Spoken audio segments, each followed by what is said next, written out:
Xullas bugun 10-kun va hozir ishga qarab ketolmay, yakshanba bo'lsa ham, chunki kechagi montajlarim bor edi. Shu syomka qilganlarimni montajini qilishim kerak.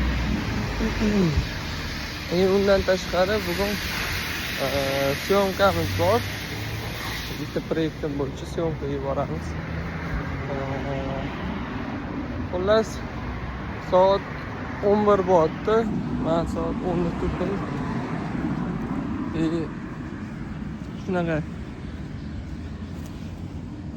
nonushta qilmadim. Nonushta qilmadim. Sababi keyin kitob ham o'qiy olmadim. O'sha ertaroq borsam syomkadan oldin montajimni hatto bitta videosini tugatib qo'yishim kerak.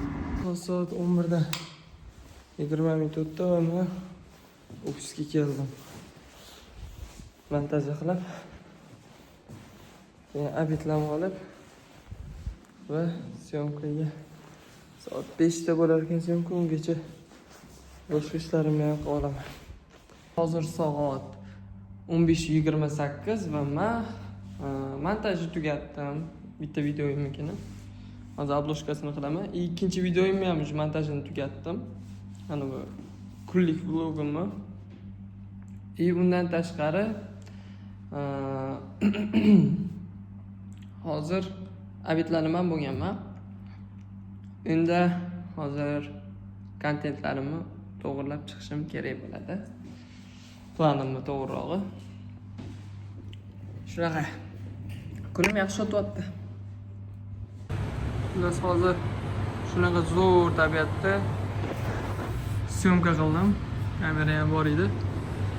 Tabiatni qaranglar, cho'kkilagan atmosfera.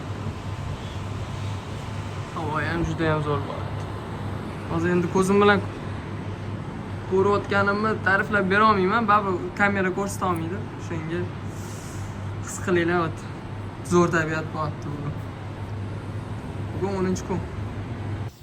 Hozir soat 7:10 bo'lyapti. Va mahalladaman shu. Assalomu alaykum. Uyga kelyapman. Shunaqa. Bugun yakshanba bo'lsa ham ishda qoldim, ishladim.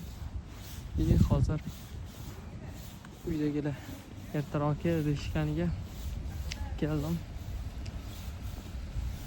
To'g'risi uydagilarga ham vaqt ajrata olmayman. Ish o'qib, ishda